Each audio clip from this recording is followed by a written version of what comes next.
9 March শেষ হবে ICC champions trophy, আর তারপরই পুরোদমে প্রস্তুতি শুরু হবে বিশ্বের সবথেকে বড় ফ্র্যাঞ্চাইজি ভিত্তিক cricket tournament Indian premier league বা আইপিএল-এর। 22 মার্চ থেকে শুরু হতে যাওয়া এই টুর্নামেন্ট চলবে 2 মাসেরও বেশি সময়। 25 মে কলকাতায় হওয়ার কথা রয়েছে ফাইনাল। কিন্তু চ্যাম্পিয়ন্স ট্রফিতে ভারতীয় ক্রিকেট দলের বাড়তি সুবিধা পাবার কারণে এবার আঙুল উঠছে আইপিএলের দিকেও। এমনকি সাবেক পাকিস্তানি ক্রিকেটার দিচ্ছেন আইপিএল বর্জনের ডাক।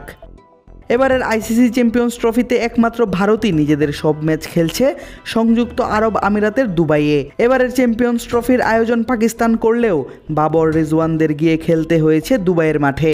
অন্য কোনো দল আয়োজক দেশে দল না পাঠালে হয়তো সেই দলকে বাদ দিয়ে অন্য কোনো দল নিয়ে টুর্নামেন্ট আয়োজন করত আইসিসি।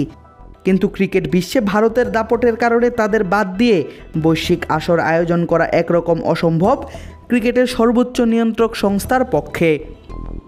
তাই অন্য সব দলগুলোকে যেখানে এক দেশ থেকে অন্য দেশ, এক শহর থেকে অন্য শহর এবং এক ভেন্যু থেকে অন্য ভেন্যুতে ছুটাছুটি করতে হচ্ছে, ভারত সেখানে একই শহরে থেকে একই মাঠে খেলার সুযোগ পাচ্ছে। এটা ভারতীয়দের বিশাল সুবিধা দিচ্ছে বলে ইতোমধ্যেই দাবি করেছেন নাসের হুসাইন, প্যাট কামিন্স, ভ্যান্ডারডাসেন সহ একাধিক ক্রিকেট বিশ্লেষক এবং সাবেক বর্তমান ক্রিকেটার।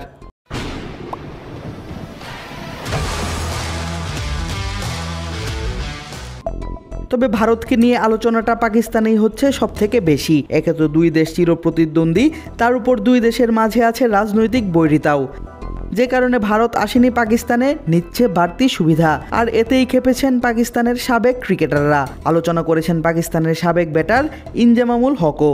চ্যাম্পিয়ন্স ট্রফির বাইরেও টেনে আনেন আইপিএল প্রসঙ্গ। পাকিস্তানের এক টিভি অনুষ্ঠানে কথা বলতে গিয়ে সাবেক এই ব্যাটার বলেন, অন্যান্য দেশের বোর্ডগুলোর উচিত আইপিএল বর্জন করা। চ্যাম্পিয়ন্স ট্রফির কথা বাদ দিন, আইপিএলে কি হচ্ছে?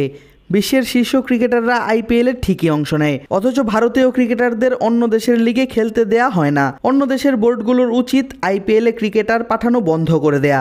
ভারত যদি তাদের ক্রিকেটারদের না ছাড়ে, অন্য বোর্ডগুলোরও একই পদক্ষেপ নেওয়া উচিত। অবশ্য ভুল কিছু বলেননি ইনজামাম। শুধু জাতীয় দলের বা বোর্ডের কেন্দ্রীয় চুক্তিতে থাকা ক্রিকেটারই নন, ভারতীয় ক্রিকেটে সক্রিয় কোনো ক্রিকেটারকেই দেশের বাইরে ফ্র্যাঞ্চাইজি লিগে খেলতে অনাপত্তিপত্র দেয় না তাদের ক্রিকেট বোর্ড। যদিও আইপিএলে নেওয়া হয় না কোনো পাকিস্তানি ক্রিকেটারও। আদিব আশরাফ, ক্রিক ফ্রেন্জি।